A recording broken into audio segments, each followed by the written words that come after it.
All right, folks, this one really caught attention, even by Trump standards.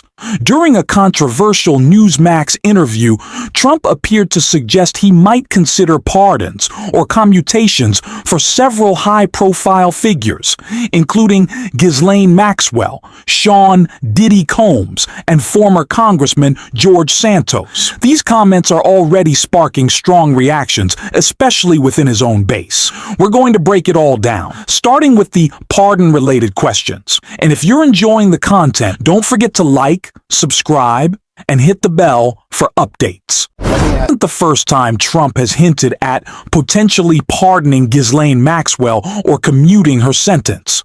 His language now mirrors how he spoke about Paul Manafort and Roger Stone, both of whom he ultimately did pardon. He's previously sent well wishes to Maxwell and has long-standing personal ties to her and Epstein.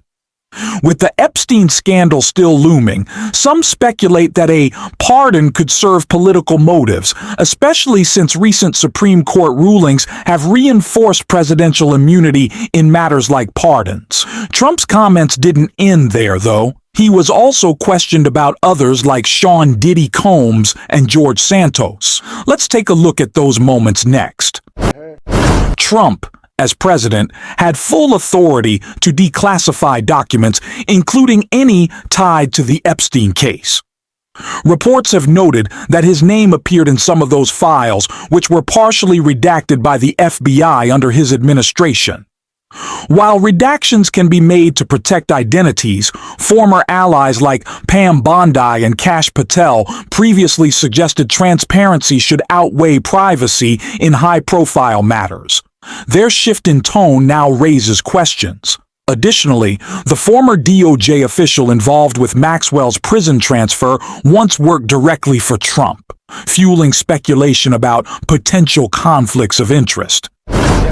Trump's argument about the Epstein files raises more questions than answers. If he truly believes there's nothing damaging in them, then logically, releasing the files should be no issue, especially since he once promised transparency. His claim that Merrick Garland would have released them if there were anything incriminating doesn't quite add up. If there's nothing to hide, there should be no reason to keep them sealed. This lack of clarity is why public interest in the issue hasn't gone open to pardoning Diddy. Not because of the serious accusations or evidence, but simply because Diddy criticized him during the 2020 election. His decision seems more driven by personal loyalty than justice. This highlights Trump's consistent pattern. Loyalty to him outweighs legal concerns. Even though commentators like Megyn Kelly have warned against it, Trump appears more focused on who supports him than what the facts say. It's another example of how he prioritizes personal grudges over accountability.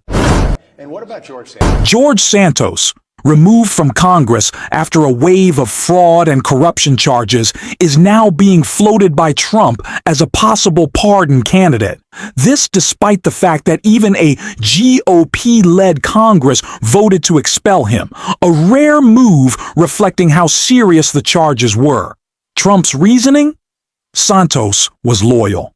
Just like with Diddy and others, it seems support for Trump carries more weight than the actual crimes involved.